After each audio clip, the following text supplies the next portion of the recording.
하나님의 말씀 같이 읽도록 하겠습니다. 요한복음 15장 1절에서 8절까지의 말씀입니다. 이제 본격적으로 포도 시즌이 되었죠. 이제 물론 이전부터 먹고 있긴 했지만 포도 시즌이 9월 첫 주부터 9월 말까지 정도가 된다고 하더라고요. 초가을인 것이죠. 그때가 이제 가장 맛있을 때라는 것입니다. 포도 농사를 짓는 분들을 위해서라도 포도를 많이 사서 드실 수 있기를 바랍니다. 물론 조금은 비쌀 수도 있어요. 그래도 서로 이렇게 도와야 하니 가끔씩 사서 드시면 좋을 것 같습니다. 성경에서 포도가 자주 언급이 돼요. 이 포도를 딱 생각하면 성경의 주요 사건들 몇 가지를 한번 생각해 볼 수 있는데, 첫 번째 제 머릿속에 딱 떠오르는 것은 노아였습니다. 노아가 방주에서 나와 정착하고 난 뒤에 처음으로 이제 농사를 지었던 것이 포도 농사였습니다. 그 당시에는 물이 그렇게 그 땅은 많지 않은 지역이었기 때문에 포도 농사를 지어서 그 포도를 통해 이제 음료를 대신하고 먹었겠죠. 근데 어느 날 너무 많이 먹었는지 이제 이 콜라당 벗고 아빠가 이제 천막에서 이제 잠을 자게 된 거죠. 그것을 보고 둘째 아들 함이 와서 형에게 그리고 동생에게 일러 바치기 때문에 이제 저주를 맞는 그런 사건이 떠올랐습니다. 또 하나는 나실인이라는 거 들어보셨어요? 나실인은 특별히 하나님 앞에 서원해서 자기의 인생을 드리는 사람이거든요. 그 사람이 해야 될 여러 가지, 하지 말아야 될 여러 가지 일들 중에 이 포도와 관련된 것을 마시거나 먹지 말아야 합니다. 포도주, 물에 탄 포도주든 뭐든 먹지 말아야 하고, 그리고 건포도조차도 먹지 말아야 한다. 그런 서원자 나실인이 있습니다. 또 하나는 예수님께서 공생애를 시작하시고 난 뒤에 처음 기적을 일으킨 사건이 기억이 났어요. 가나안 지역에서 혼인잔치가 있었는데 예수님이 그곳에 가서 혼인잔치에서 물을 포도주로 만드는 사건이 있었습니다. 이게 바로 예수님께서 공생이 시작하시면서 처음으로 베풀었던 기적이라 할 수 있습니다. 또한 오늘 말씀해 보니까 사실 포도나무로 비유하고 있는 것을 보면 성경에는 참 예수님도 마찬가지고 포도에 대해서 참 많이 언급을 하고 있습니다. 성경에서 포도, 그 다음에 무화과 이런 열매들은 굉장히 자주 언급됩니다. 그래서 중요하다는 것을 우리에게 말씀해 주고 있는 거예요. 사실 포도는요, 팔레스타인 지역에 살아가는 사람들에게는 정말 중요한 과일이었어요. 음식과 같은 것이었습니다. 우리가 매일같이 먹고 마시는 것 같은 그런 음식과 같은 것이었습니다. 그 지역은 사막과 같은 그런 건조한 지역이고 척박한 지역이기 때문에 이 식수를 구하기가 쉽지 않은 문제예요. 식수를 구하면 땅을 파야 될 텐데 땅 파는 게 이게 만만치 않은 일이거든요. 여러분들 혹시 사전을 보셨는지 모르지만 그냥 우리가 우물물 파는 것처럼 두룩을 내어 이렇게 이 물통을 내려서 물을 떠올리는 그 정도 수준의 그렇게 파는 게 아니에요. 엄청난 한 10m 정도 넓이로 해서 계속 파내는 거예요. 그래야 밑에서 겨우 물을 건질 수 있거든요. 그런 척박한 지역에 사는 곳이 이 팔레스틴 지역입니다. 그러다 보니 물을 구하기가 참 쉽지가 않는 거예요. 그래서 포도를 길러서 포도즙을 내서 그것을 음료로 대용해서 사용하는 거예요. 그런데 그대로 먹지는 않고 거기에 자기가 길러왔던 물을 일정량 부어서 희석시키고 난 뒤에 그것을 이제 물을 먹는 거죠. 물로 대용해서 먹습니다. 또한 건포도는 저장 식량으로도 사용할 수도 있어서 이렇게 먹습니다. 또는 약용으로도 사용을 많이 해요. 소독약으로도 사용하고 위장약으로도 사용하고 때로는 마취재료도 또 사용되기도 하는 것이 포도입니다. 선물로도 사용되고 제사를 지낼 때 이 포도주도 반드시 필요한 물품이고, 그래서 포도는 성경에서는 굉장히 무화과와 함께 중요한 그 과일로 언급되고 자주 언급된다는 것을 알 수 있습니다. 예수님께서 자신의 말씀을 가르치실 때 이처럼 자신이 만든 여러 자연 만물들을 동원해서 쉽게 이해하고 받아들이고 기억할 수 있도록 그렇게 말씀을 할 때가 참 많이 있어요. 오늘도 지금 그 포도를 빗대서 지금 말씀하고 있습니다. 우리는 잘 와닿지가 않을 수도 있어요. 우리가 포도 농사를 지어본 일이 없기 때문이에요. 그리고 지역이 너무 다르기 때문입니다. 만약에 이 당시 유대인이 예수님의 이 포도나무 비유를 들었다고 한다면 지금 우리가 듣는 것보다 이 마음속에 훨씬 더 다가왔을 거예요. 우리 여기 농사 짓는 분 계셔요 지금? 농사 지어본 분은 계실 수도 있을 것 같아요. 우리 집사님이랑 전부 다 없는 것 같아요. 그러니까 잘 와닿지 않을 수도 있습니다. 하지만 이 당시 유대인들은 이 포도나무 비유를 딱 하면 무엇인지 우리보다 훨씬 더 마음에 와닿는 그러한 상태였을 것입니다. 그래서 오늘 이 예수님께서 포도나무 비유를 통해 말씀하시는 것을 함께 나누기를 원합니다. 예수님께서 1절과 5절을 통해서 이렇게 말씀하셔요. 나는 포도나무요 내 아버지는 농부라 라고 말씀하시면서 또 5절에 가서 이렇게 말씀하십니다. 나는 포도나무요 너희는 가지라 라고 말씀하심으로 말미암아 예수님과 하나님 그리고 예수님과 나와의 관계가 무슨 관계인지를 아주 포도나무 비유를 통해서 잘 보여주고 있는 것입니다. 이 관계는요 결코 깨져서는 안 되는 관계, 누구도 깰 수 없는 아주 중요한 그런 관계다라는 것을 말씀해 주고 있습니다. 하나님의 뜻이, 하나님의 말씀이 우리에게 전달되기 위해서는 예수라고 하는 그 통로를 통해서 반드시 전달될 수밖에 없다는 것을 말씀하는 거예요. 정반대로는 우리가 하나님을 만나려고 할 때는 예수 그리스도를 통해서는 통하지 않고는 결코 하나님을 만날 수 없다. 그 얘기를 지금 하고 있는 것입니다. 그래서 이 관계가 얼마나 서로 잘 맞아야 되는지에 대해서 오늘 이 포도나무 비유가 우리에게 말씀해 주고 있는 겁니다. 이러한 특수한 관계가 있는 만큼 독특한 특징도 이 관계 가운데서 가지고 있다는 것을 발견할 수 있는데, 포도나무에 가지가 달려 있어요. 그러면 가지에 뭐가 열리죠? 무화과 나무가 열매가 열리죠. 안 줄고 있군요. 포도나무 열매가 열려요. 포도가 열리게 돼 있어요. 근데 오늘 예수님이 말씀하시기를 열리되 어떻게 열린다고 말씀하셔요? 많이 풍성하게 열린다는 것이에요. 이게 기본적인 하나님의 말씀이에요. 성실하신 하나님이 참 포도나무 되시는 예수님을 잘 가꾸어요. 그러면 그 포도나무에 붙어있는 가지에서 포도라고 하는 열매를 맺는 건 너무나 당연하지만 그것을 어떻게 맺냐면 풍성하게 맺는다는 거예요. 이건 너무나 당연하다는 얘기예요. 그 당시 팔레스틴 지역에 있는 사람들이, 유대인이 딱 이 소리를 들으면 금방 당연하지, 당연한 거 아닌가? 정말 성실한 농부가 정말 좋은 포도나무를 매일같이 가꾸고 영양분도 주고 한다면 그 포도나무에 붙어있는 가지에서 포도를 열매 맺는 거는 너무나 당연할 뿐만 아니라 풍성하게 맺는 건 너무 당연한 거 아니겠어? 나쁜 열매, 게으른 농부도 아니고 성실한 농부가 좋은 포도나무에서 열매를 맺게 하는 건 너무나 당연한 거야. 이 사람들 그렇게 다가오는 거예요. 이 팔레스틴 지역에 살고 있던 유대인들, 이 당시의 사람 너무나 당연한 거 아니겠습니까?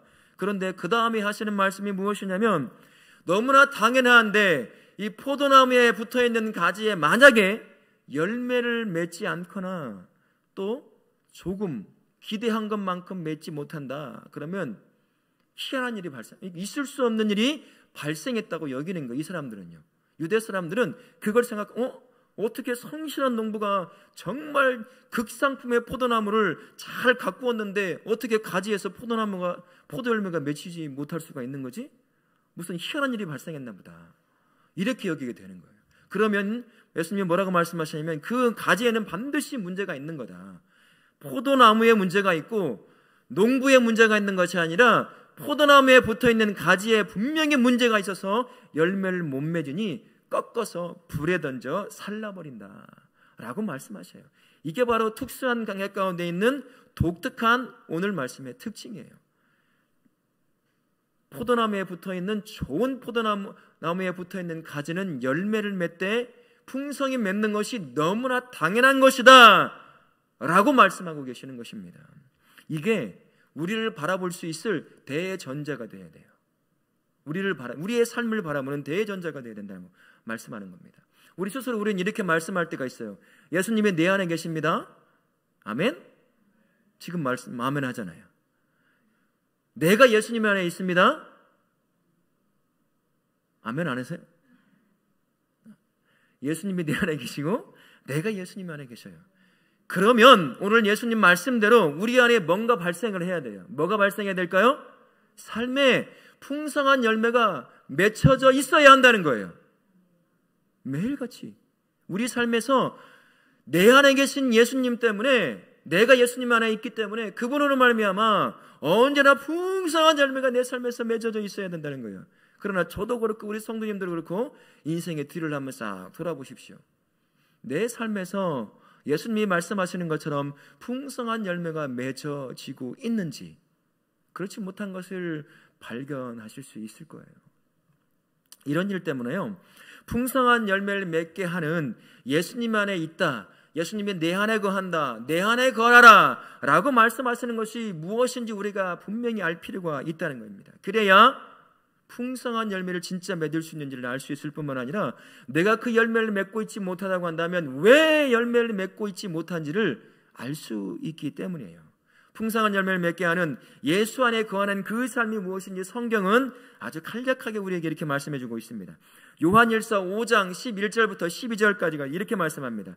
또 증거는 이것이니 하나님이 우리에게 영생을 주신 것은 이 생명이 그의 아들 안에 있는 그것이니라. 아들이 있는 자에게는 생명이 있다라고 말씀합니다. 아들이 있는 자는 생명이 있는데, 그 생명이 있는 자를 요한복음 1장 12절에서는 뭐라고 말씀하냐면, 영접하는 자, 곧 그 이름을 믿는 그 아들을 믿는 자들에게는 하나님의 자녀가 되는 권세를 주셨다라고 말씀합니다. 생명이신 예수님이 내 안에 계시면 나는 이제 하나님의 자녀가 됐고, 자녀가 갖는 권세를 가진 자가 되었다라고 말씀하는 것이에요. 자녀에게는 생명이 주어져 있습니다. 영원한 생명이신 예수님이 그 안에 있기 때문이에요. 그래서 그 자체가 우리에게 주시는 권세가 있다는 것입니다. 이 권세는요, 예수님께서 행하신 일뿐만 아니라 그보다도 더 큰 일도 할 수 있는 권세라는 것입니다. 그래서 요한복음 14장 12절에서 우리를 향해 이렇게 말씀하시는 거예요. 같이 한번 읽어볼까요? 시작. 나를 믿는 자는 또한 그보다 큰 일도 하리니.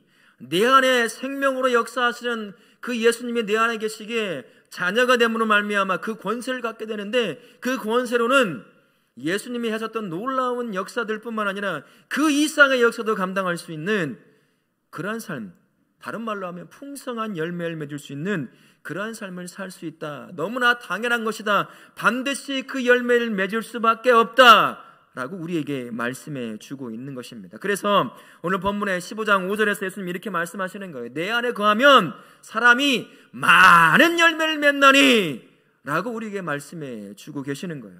생명이신 예수님, 그 안에 능력이 있는 예수님은 내 안에 계시니까 예수님의 일을 할 뿐만 아니라 그보다 더 큰 일도 감당하니 열매는 당연히 풍성하게 맺을 수밖에 없다라고 우리에게 말씀해 주고 있는 겁니다. 에베소서 1장 23절에 이렇게 우리에게 말씀하셔요. 같이 읽겠습니다. 교회는 그의 몸이니 만물 안에서 만물을 충만케 하시는 이의 충만함이니라. 내 안에 예수가 계시면 나는 교회예요.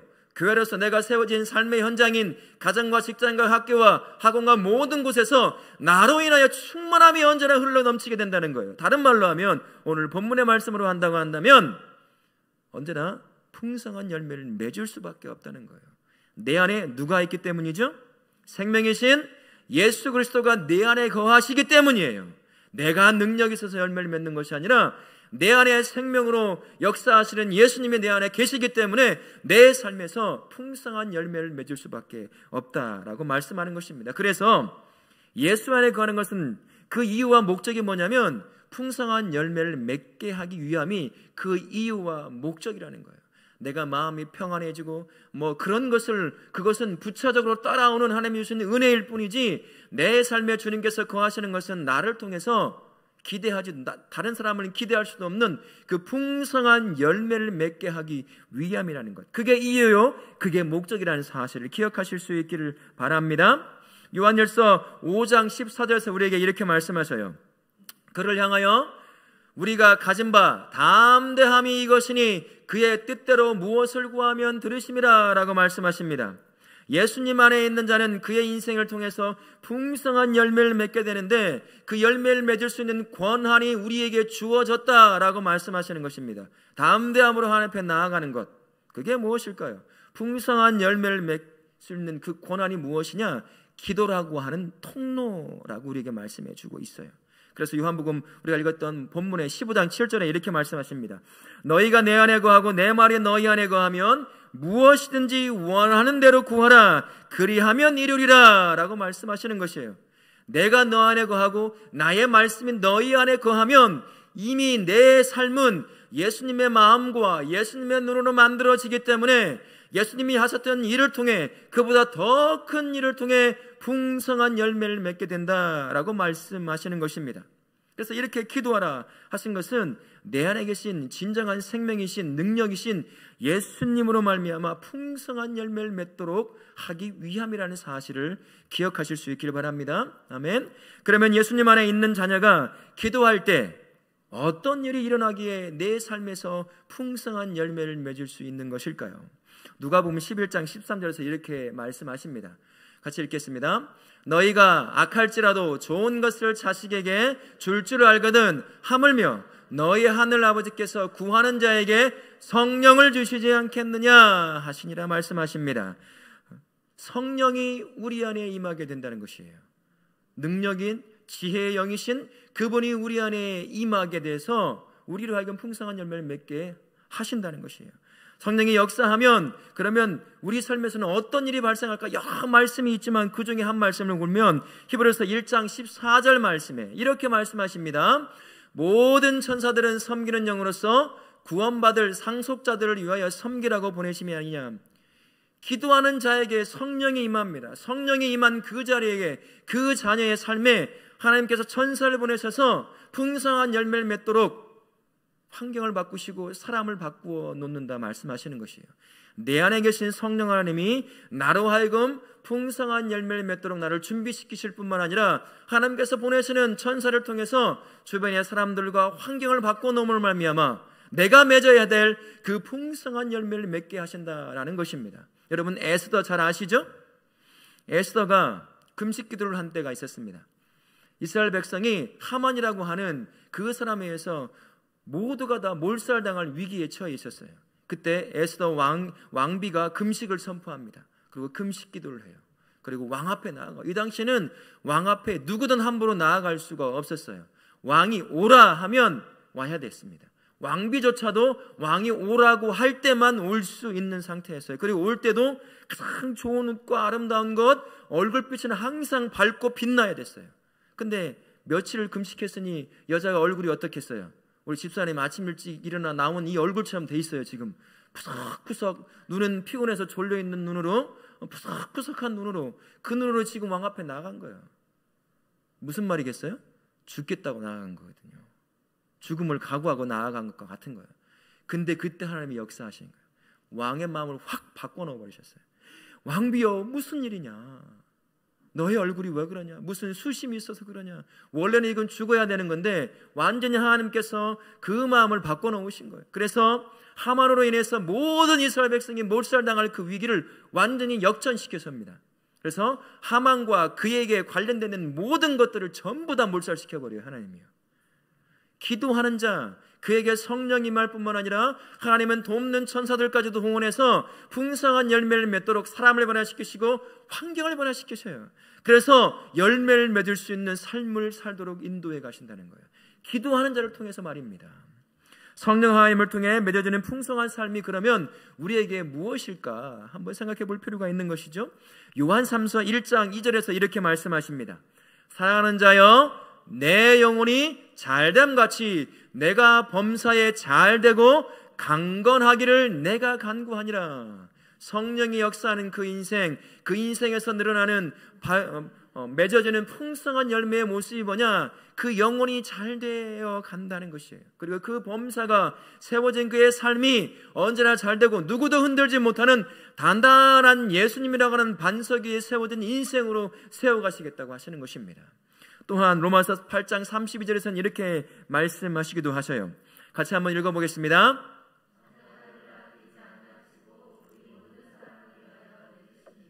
어찌 그 아들과 함께 모든 것을 우리에게 주시지 아니하겠느냐.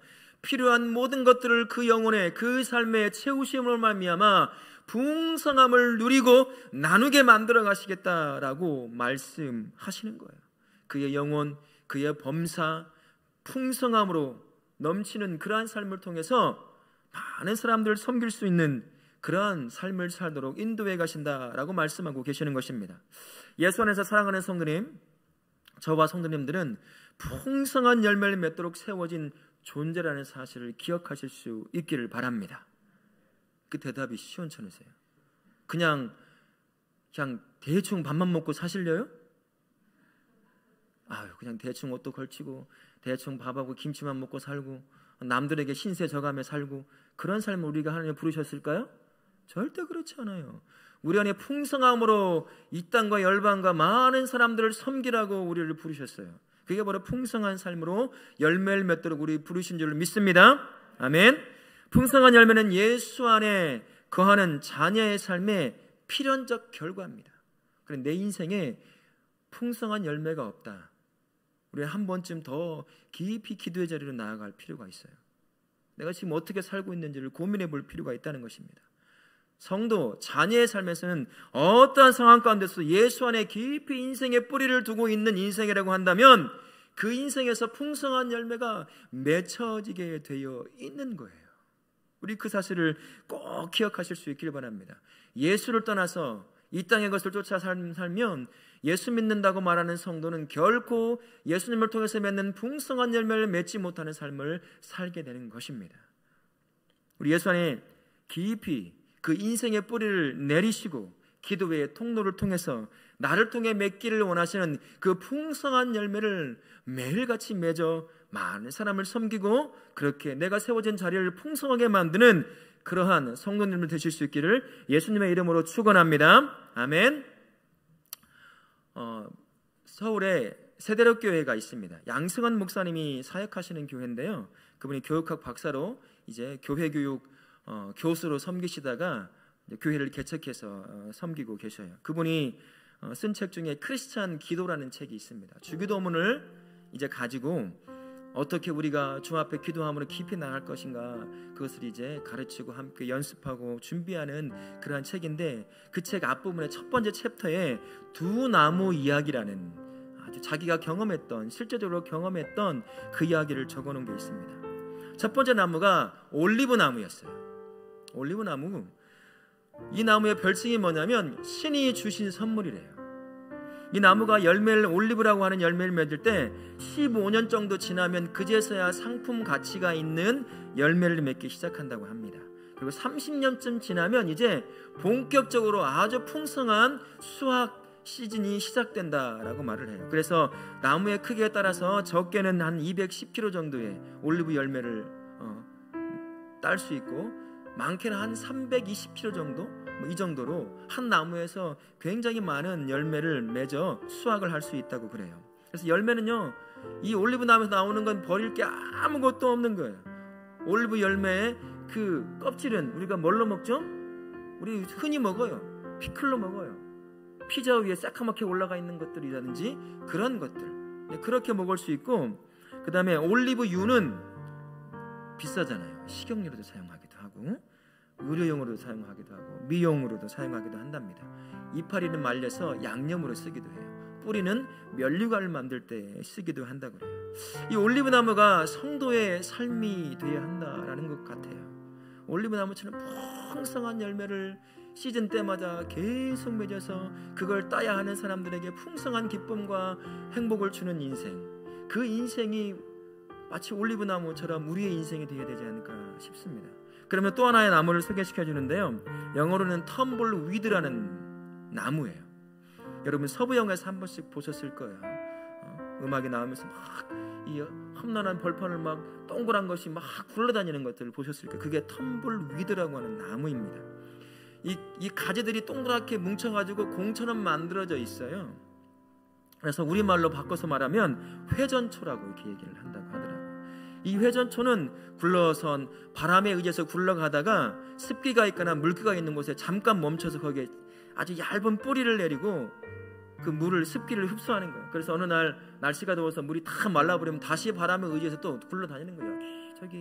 저기 또 습기 있으면 거기 잠깐 머물러서 조그만 뿌리 내려서 또 물 조금 빨아먹고 또 마르면 또 돌아다니고. 근데 우리 인생이 그리스도 안에 있다고 말을 하는 그 성도의 인생이 이 텀블위드와 같은 그런 회전초와 같은 인생이 아닐까 하는 생각이 들어요.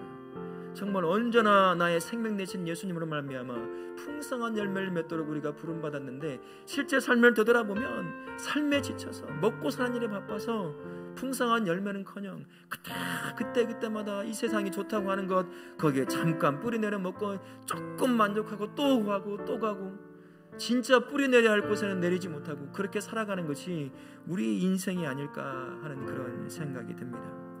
왜 우리는 올리브 나무와 같은 인생을 살지 못할까요? 삶의 현실이 문제라고요? 그렇지 않습니다. 우리 하나님은 살아계셔요. 그래서 우리의 삶의 문제를 뛰어넘어 계시는 분이십니다. 내 삶, 남들이 보기엔 볼품없는 삶이지만 내 삶을 통해서 풍성한 열매를 맺고 싶어 하시는 분이 우리 하나님이셔요. 그래서 우리를 부르신 것입니다. 삶의 현실의 문제가 아니라는 것이에요. 올리브 나무도요 1년의 절반 정도를 물을 먹지 못하고 자란대요. 그 척박한 땅에서 자라잖아요. 비슷한 기후에서 자라는 텀블위드와 별 차이가 없어요. 척박한 땅에서 자랍니다. 15년 만에 상품 가치성이 있는 올리브 열매를 맺는 이유가 있다고 하더라고요. 이 올리브 나무가 안정적으로 수분을 계속 빨아들일 수 있는 그 일을 하기 위해서 15년 넘도록 땅속으로 계속해서 뿌리를 내린대요. 내려서 어느 순간 이 석회암층까지 뚫고 들어가서 그 밑에 있는 안정적으로 계속 물을 공급받을 수 있는 거기까지 뿌리를 내린대요. 그 기간이 15년 이상이라는 거예요.